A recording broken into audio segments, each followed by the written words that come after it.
नमस्कार, आप देख रहे हैं खबर फास्ट और आपके साथ मैं हूं कायनात अंसारी। 5 राज्यों के चुनावी नतीजे और उनके रुझान आना शुरू हो चुके हैं। आज ना क्रिकेट की बात हो रही है, ना कोरोना की, ना रूस यूक्रेन, ना चीन पाकिस्तान।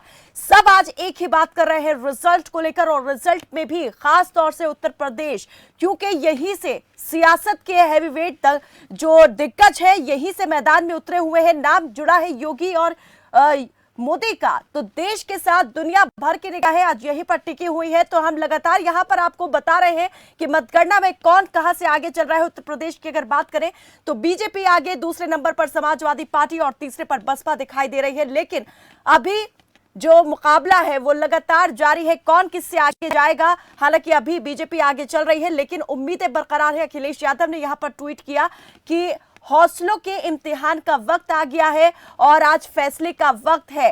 लोकतंत्र के सिपाही जीत का प्रमाण पत्र लेकर ही लौटे। इसी बीच हम यहां पर रुक करेंगे एक बड़ी खबर का। इस बीच आ रही ये बड़ी खबर, 5 राज्यों में विधानसभा चुनाव की मतगणना जारी। बीजेपी 115, सपा 85, बसपा 5, कांग्रेस 2 और अन्य 3। उत्तर प्रदेश से आपको दिखा रहे हैं मतगणना। पंजाब में आप 41 से आगे, कांग्रेस 30। उत्तराखंड में बीजेपी 36, कांग्रेस 22। ये रुझान आपके सामने। 5 राज्यों में विधानसभा चुनाव की मतगणना लगातार जारी है। 8 बजे मतगणना शुरू हो गई थी।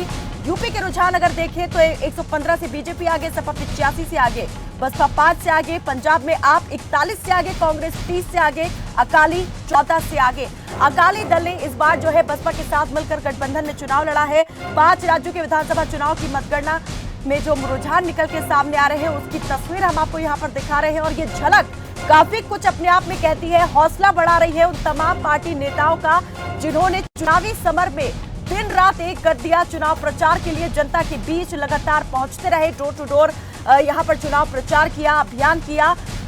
वर्चुअल रैलीज यहां पर की गई। उत्तर प्रदेश के 2 चरणों में वर्चुअल रैलीज के माध्यम से ही नेता जनता के साथ जुड़ते रहे और अपनी बात उन तक पहुंचाते रहे।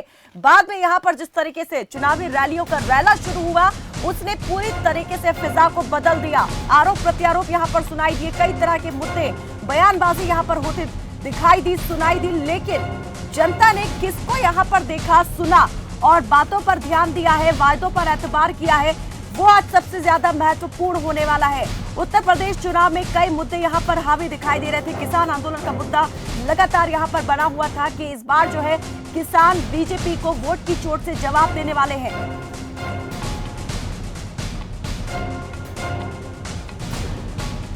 तो उत्तर प्रदेश में रुझान जो है वो इस वक्त यही बता रहे हैं कि बीजेपी यहां पर काफी आगे चल रही है। बहुत कड़ा मुकाबला यहां पर सामने आ रहा है। लेकिन जिस तरीके से हमने आपको बताया कि अखिलेश यादव ने ट्वीट के माध्यम से जो अपनी भावनाएं व्यक्त की, उन्होंने उसमें ये बताया कि अभी हौसलों का इम्तिहान बाकी है, फैसले का वक्त आ गया है, लोकतंत्र के सिपाही जीत का प्रमाण पत्र लेकर ही लौटे।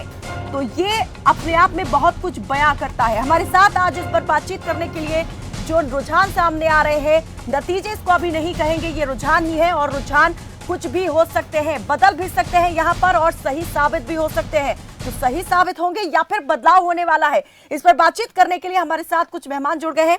वरिष्ठ पत्रकार ताहिरा हसन हमारे साथ जुड़ी हैं और सपा के प्रवक्ता तारिक अहमद हमारे साथ जुड़े हुए हैं। सबसे पहले मैं यहाँ पर तारिक अहमद का रुख करूंगी। तारिक जी, जो रुझान यहाँ पर सामने आ रहे हैं उस पर अभी काफी पीछे दिखाई दे रही है बीजेपी से समाजवादी पार्टी। हालांकि ये दावा हो रहा था चुनाव के दौरान में कि नई हवा और नई सपा जो है वो इस बार प्रदेश के सामने आने वाली है, सत्ता पर काबिज होने वाली है। देखिए, बहुत शुरुआती रुझान है और जो पोस्टल बैलेट होते हैं उनकी गिनती अभी 8:30 बजे से उनकी गिनती स्टार्ट होगी। और इस बार एक और नई बात जो रहेगी उसको भी मैं ऐड कर दूं यहाँ पर, क्योंकि कोरोना की वजह से जो बूथों की संख्या है वो काफी हद तक बढ़ाई गई है जी। इसलिए जैसे हर चुनाव में आप ये सोचती थी कि स्थिति 12-1 बजे तक स्पष्ट हो जाती है, आप मेरी बात को यकीन मानिए कि ये स्थिति स्पष्ट होने में और ज्यादा समय लेगा इस बार, क्योंकि बूथों की संख्या बढ़ाई गई है। राउंड टेबल जितने पिछली बार होते थे 14 उतने ही हो रहे, मगर बूथों की संख्या बढ़ी हुई है। तो वो थोड़ा सा टाइम हम लोगों को जरूर यहाँ पर वेट करना पड़ेगा कि रुझान किस तरफ जाते हैं। और जहां तक शुरुआती बात है तो यहीं से आप देख लीजिए कि आपको जितने भी एग्जिट पोल हैं, अगर हम पोस्टल बैलेट में यहाँ तक पहुंचे हैं, तो आप जब मेन अभी गिनतियां शुरू होंगी, जो मेन जनता की गिनती है, उसमें समाजवादी पार्टी आपको काफी आगे दिखाई देगी बीजेपी से। तो इंतजार की घड़ियां जो है वो तो लगातार बीतती जा रही हैं, लेकिन आप कह रहे हैं कि अभी और इंतजार करना बाकी है। और कितनी देर में आपको लगता है कि ये रुझान जो है? हम सिर्फ पब्लिक के मैंडेट का इंतजार करते हैं। पब्लिक का मैंडेट किस भी तरफ होगा, हम उसका सम्मान करने के लिए हमेशा तैयार रहते हैं। ये समाजवादी विचारधारा है, ये कभी भी बीजेपी की तरह जबरदस्ती मैंडेट के पीछे नहीं जाती है। लेकिन अभी जो है वो क्या कहती है, आपकी सोच क्या कहती है, आपका हौसला किस तरीके से हिम्मत बंधाए हुए है आपको कि अभी जो रुझान आ रहे हैं वो पूरी तरीके से बदलेंगे?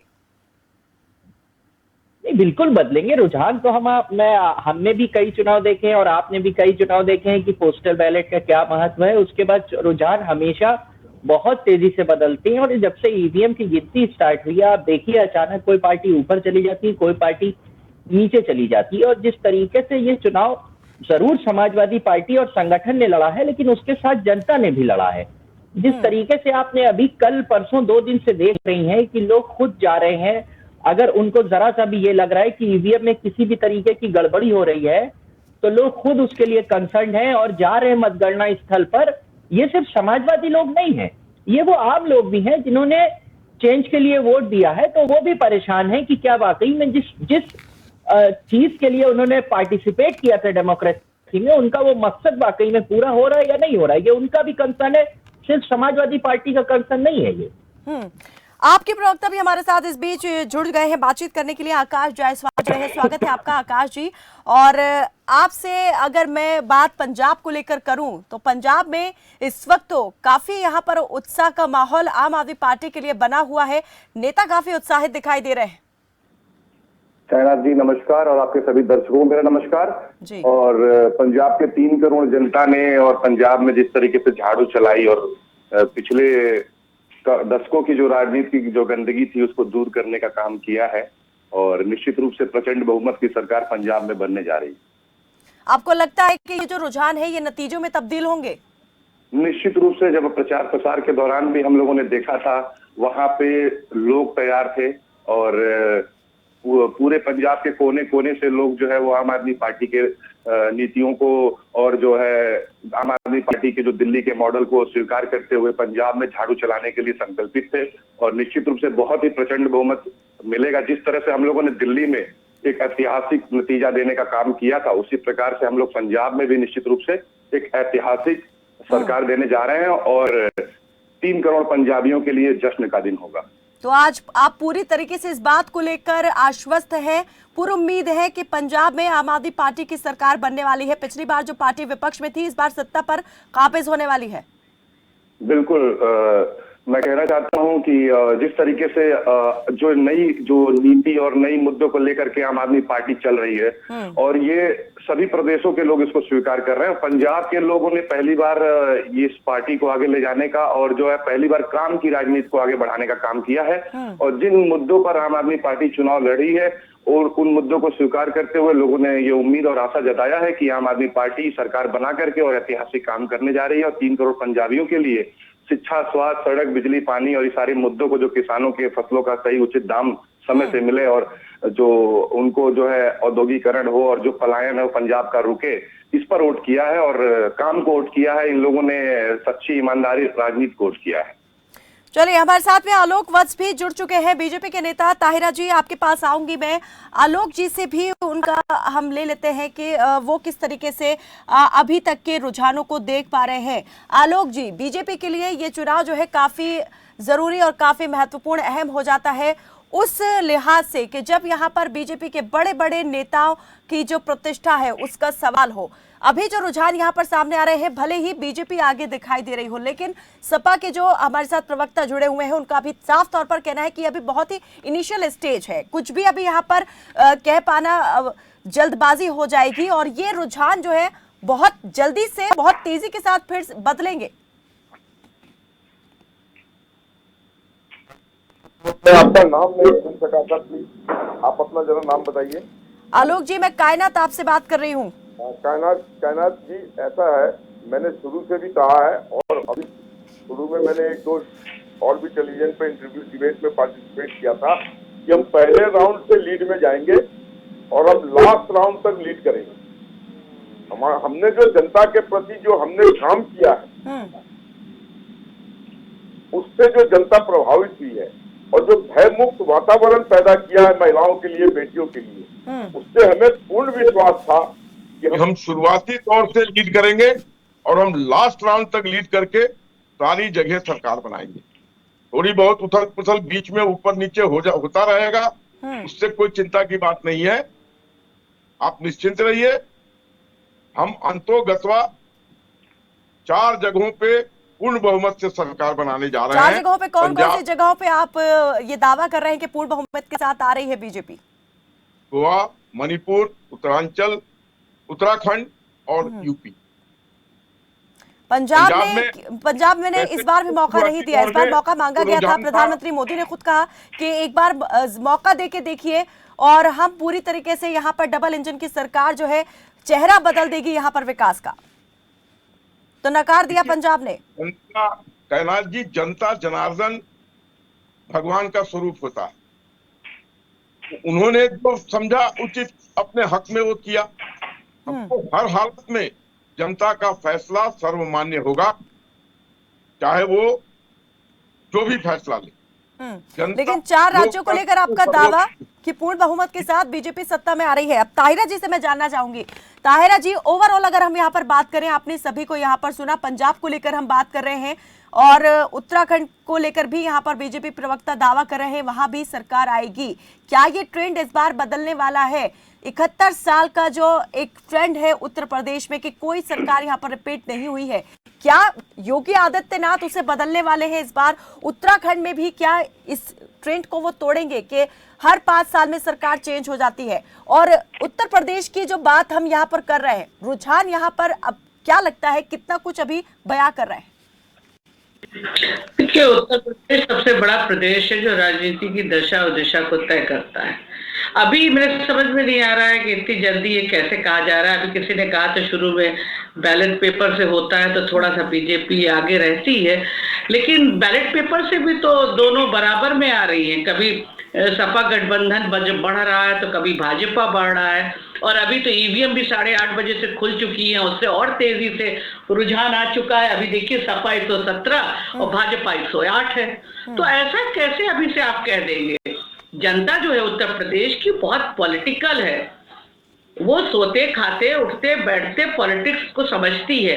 और हमारी महिलाएं, क्योंकि मैं महिलाओं में ही काम करती हूँ, विमेन एक्टिविस्ट हूँ, तो हमारी महिलाएं जो गांव की महिलाएं भी हैं, जिनको आप कहेंगे कि लिटरेट नहीं है, लिख पढ़ नहीं पाती, लेकिन politically they are very aware और बहुत उसमें वो सक्षम है। उनको पता है कि उनकी वोट की वैल्यू क्या है और उनको ये अपना वोट कहाँ देना है। हमारा नौजवान भी जानता है, हमारी महिलाएं भी जानती हैं, हमारा किसान भी जानता है, हमारा मजदूर भी जानता है। तो अभी तो शुरुआत हुई है। देखिए, अभी इतना उत्साह या उसके बारे में डिप्रेशन की जरूरत नहीं है। जनता का जो भी मत है, जाहिर है कि जनता सोच समझ के देगी। उत्तर प्रदेश सबसे बड़ा प्रदेश, राजनीति की दिशा और दशा को भी तय करता है। दिल्ली की गाड़ी इसी उत्तर प्रदेश से होके जाती है। तो अभी देखते रहिए, अभी ऐसा कोई एकदम से कोई मुझे ऐसा ट्रेंड नहीं दिख रहा है। जैसे मैंने कहा ना कि अभी तो सपा आगे हो गई है, भाजपा थोड़ा सा पीछे, 2 सीट कभी वो आगे होती, कभी वो आगे होती, कभी वो आगे होती। अभी चलने दीजिए, ये क्लियर होगा जाके 10:30 बजे तक। 10:30 बजे तक पिक्चर क्लियर हो जाएगी कि ये किधर को जा रही है, ये गाड़ी जो है वो, उसका ड्राइवर कौन होगा और ये गाड़ी किधर को जाएगी। तो अभी इसको वेट एंड वॉच करना चाहिए। सबसे बड़ा महापर्व ये जो है लोकतंत्र का, अभी इससे हम निकल के उसके रिजल्ट का, उत्सव का इंतजार कर रहे हैं। ये चुनाव जो है एक बड़ी चुनौती जो संविधान से चलता है बाबा साहब भीमराव अम्बेडकर के। ताहिरा जी, ये चुनाव एक बड़ी चुनौती से कम साबित नहीं हुआ है। भारतवर्ष का है और उसके वोट की वैल्यू है, तो उस वैल्यू को उसने डाला है, अपना वोट नौजवानों ने डाला है, महिलाओं ने डाला है, और महिलाएं एक फैक्टर रही हैं 2 फेजेस में। तो देखिए, अभी आगे तक देखना होगा इसको। जिन मुद्दों पर डाला है वोट, मुद्दे थोड़ी गुम हो जाते हैं, मुद्दे थोड़ी you can brush under the carpet.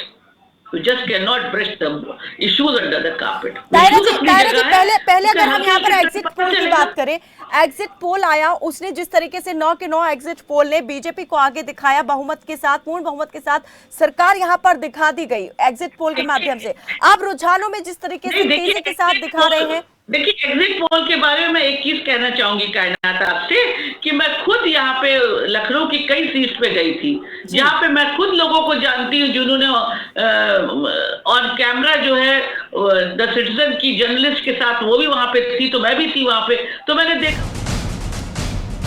चलिए, बड़ी खबर इस वक्त के रिजल्ट ब्रेकिंग उत्तराखंड से आ रही है आपके सामने। सभी 70 सीटों के रुझान सामने आ चुके हैं।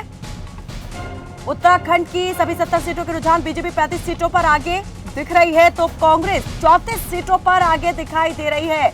तो उत्तराखंड में एक बार फिर से लगता है कि जो ट्रेंड है वही कायम रहने वाला है। एक बार बीजेपी, एक बार कांग्रेस। उत्तराखंड में वोटों की गिनती हालांकि जारी है, लेकिन सभी 70 सीटों के रुझान सामने आ चुके हैं और इसके मुताबिक बीजेपी 35 सीटों पर आगे है तो कांग्रेस जो है 34 सीटों पर आगे दिखाई दे रही है। नेक टू नेक मुकाबला, कांटे की टक्कर इस वक्त दिखाई दे रही है। बहुत ज्यादा फर्क नहीं है, सीटों के अंतर बहुत यहाँ पर कम है। 34 और 35 का ही यहाँ पर दिखाई दे रहा है कि अभी अंतर है और अभी रुझान कुछ भी हो सकते हैं। ये रुझान तब्दील भी हो सकते हैं क्योंकि अभी लगातार वोटों की गिनती जारी है। जी ताहिरा जी। बिल्कुल, देखिए अभी आप कह रहे थे कि मतलब क्या है, एकदम से कोई बता दे। अभी देखिए सपा फिर 118 और भाजपा 107 पे चल रही है, मतलब उनका गठबंधन। तो अभी ये कोई नहीं कह सकता कि कौन जीत रहा है, अभी ये देखने का समय। और जो एग्जिट पोल है, मैंने पहले भी बताया कि एग्जिट पोल में जो जनता के दिल में है वो नहीं बता देती जनता हमेशा। एग्जिट पोल सारे सही नहीं होते। क्या वेस्ट बंगाल का एग्जिट पोल सही हुआ था? क्या बिहार का सही हुआ था? तो ये एग्जिट पोल जो है, एग्जिट पोल जनता को, मैंने कहा ना, जनता बहुत अवेयर है, बहुत समझदार है। वो जिसको भी देगी सोच समझ के देगी। जो भी जीतेगा उसका सम्मान है और उसको इस देश का, सबसे बड़े उत्तर प्रदेश को, उसके अपने कसौटी पे खरा उतरना पड़ेगा।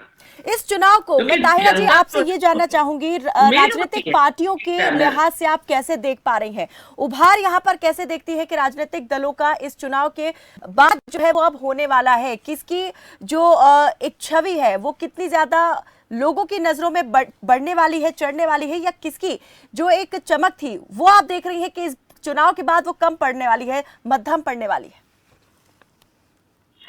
तो देखिए, चुनाव के फैसले आने के बाद पता चलेगा। मैंने कहा ना कि इस बार इस इलेक्शन में जो ओबीसी के नौजवान थे उनके अपने इशू थे और उन्होंने अपने इशू पे ही वोट दिया है। तो जाहिर है महिलाओं ने अपने इशू पे दिया है वोट, उनके तमाम इशू थे। ये बात जरूर है कि जो अनाज वाला स्कीम थी भाजपा की, वो मैंने जहां जहां कुछ जगहों पे देखा, उसका बहुत गरीब तबके में जो है, जो हमारा मार्जिनलाइज क्लास है, वहां कुछ उसकी तरफ से महिलाएं जो थी वो उसके फेवर में थी। ये मैं मानती हूँ। जो बेनिफिशियरी इनकी जो स्कीम थी उसमें ये जो अनाज वाला था, क्योंकि कोविड के बाद लोगों का जॉब चला गया, लोग बहुत बेसहारा हो गए थे, तो वो एक स्कीम थी। लेकिन उसके बाद और बहुत सी स्कीम थी जिसमें लोग भाजपा से नाराज थे। देखिए, जैसे कि ओबीसी बहुत नाराज चल रहा था। जो ओबीसी का जो रेनबो बनाया था अमित शाह जी ने, वो रेनबो फिर अखिलेश यादव जी ने उसी रेनबो को तो लिया इस बार, वही पूरा रेनबो तो उनके पास आ गया। और एक बड़ा चंक है उत्तर प्रदेश में ओबीसी का। तो मुझे लगता है कि अभी तमाम चीजें देखनी होंगी। अभी आप ये नहीं कह सकते किसकी जो है फीकी पड़ेगी छवि और किसकी चमकेगी। अभी 10:30 तक सारी चीजें सामने आ जाएंगी। फिर उसके बाद मैं कहती हूँ कि ये लोकतंत्र है, इसको जो भी रिजल्ट आएगा उसको एक्सेप्ट करना चाहिए। बिल्कुल, राजनीतिक दल ये खुद भी कहते हैं, बाद में ये जरूर कहते हैं, हर जो जनादेश है वो सर आंखों पर उसे वो स्वीकार करते हैं और अगली बार बहुत ज्यादा और मेहनत के साथ में वो चुनावी मैदान में मुकाबले के लिए उतरेंगे। लेकिन फिलहाल अभी सभी को इस नतीजे का इंतजार है। आप सभी मेहमान हमारे साथ बने रहिए, जल्द आपसे वापस इस पर हम चर्चा की शुरुआत करेंगे। फिलहाल यहाँ रुकते एक छोटे से ब्रेक के लिए, फौरन हाजिर होते हैं। बने रहे हमारे साथ, देखते रहे खबर फास्ट। आप देख रहे हैं खबर फास्ट। तेज खबर, पैनी नजर। ऋषि, ये